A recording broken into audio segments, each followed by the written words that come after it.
Buenas tardes, chicos. Esta semana nos toca ver el tema de extracción de DNA por columnas de sílice. Preparémonos y recordemos que vamos a trabajar con colonias de bacterias Escherichia coli. Vamos a tener equipos como Vortex, microcentrífuga, herramientas como micropipetas, tips de diferentes volúmenes, ¿sí? Acordémonos la correcta manipulación y también el kit de extracción que viene a ser el conglomerado de solventes que se va a utilizar para la práctica. En este caso, la extracción del DNA por columnas de sílice tiene 4 grandes pasos: lisis, unión, lavado y elusión. Cuando nosotros hablamos de la lisis, hablamos de los procesos ya sean químicos o mecánicos de ruptura de la célula y del núcleo para poder extraer el ADN. La unión está relacionada a la unión del DNA con la columna y los procesos de centrifugación para la eliminación de las impurezas que se hayan podido generar durante el proceso de lisis. El lavado viene a ser aquellos solventes que se van a utilizar para eliminar las impurezas. Y la elusión es cuando el DNA suelta la matriz o el gel de sílice para poder recuperarlo, ya sea en agua destilada estéril o en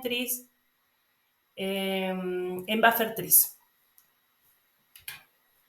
Entonces, la primera parte, cuando nosotros hablamos de lisar, miremos claramente la imagen. Ahí podemos observar cómo hay una ruptura de la membrana y obviamente también del núcleo para la liberación, sí, consiguiente del ADN.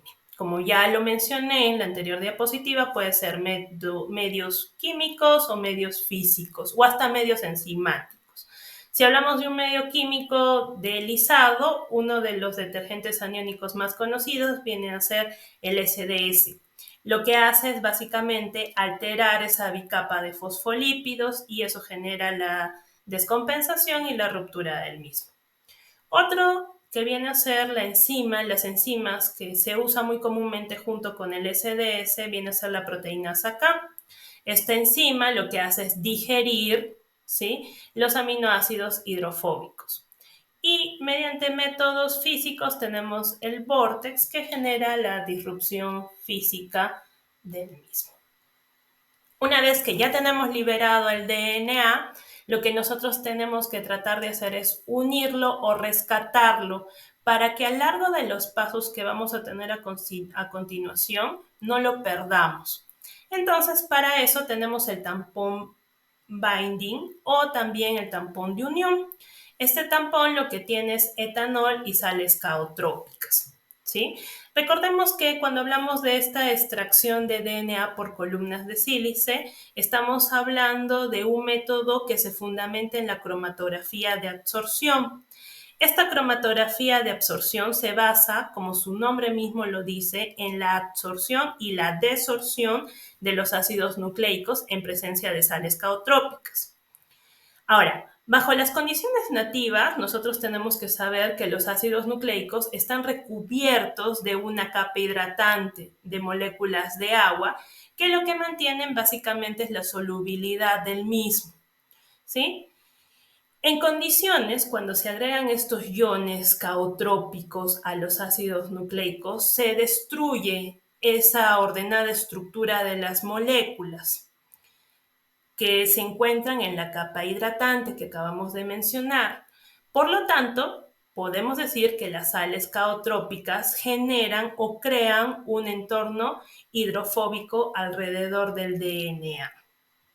Entonces, estas condiciones hidrofóbicas que se han creado se unen perfectamente a la membrana de sílica de las columnas, mientras que proteínas, metabolitos y cualquier otro contaminante son eliminados en los siguientes procesos que vienen a ser el proceso de lavado, ¿sí? Entonces, el proceso de lavado, propiamente dicho, lo que se encarga es de eliminar las impurezas como proteínas o sales que puedan haber en el medio. Tenemos básicamente 2 lavados y hay un tercero que simplemente es un proceso de centrifugación. En el primer lavado, lo que se hace o lo que se quiere lograr es bajar la concentración de sales caotrópicas para poder eliminar las proteínas, y en el segundo, tratar de bajar también esa concentración de las sales caotrópicas con ayuda del etanol. Y de esta forma, ¿qué es lo que nosotros obtenemos? Que el DNA puro siga unido a la matriz de sílice, para que en el proceso final de elusión, que viene a ser soltar, podamos recuperar nuestro ADN que hemos extraído. Entonces, aquí existe un cambio de conformación de básicamente el tampón, porque ya no utilizamos un tampón, por así decirlo, ácido, sino utilizamos un tampón un poco más básico. Y lo que hace es poder recuperar el DNA y soltarlo tal como se observa en la imagen. ¿Sí? Eso ocurre después de un proceso de centrifugación. Y es así como nosotros obtenemos nuestro DNA. La pregunta clave aquí es, ¿qué hacemos después de la obtención de nuestro DNA? Pues medimos 3 parámetros importantes: concentración, calidad e integridad. ¿Sí?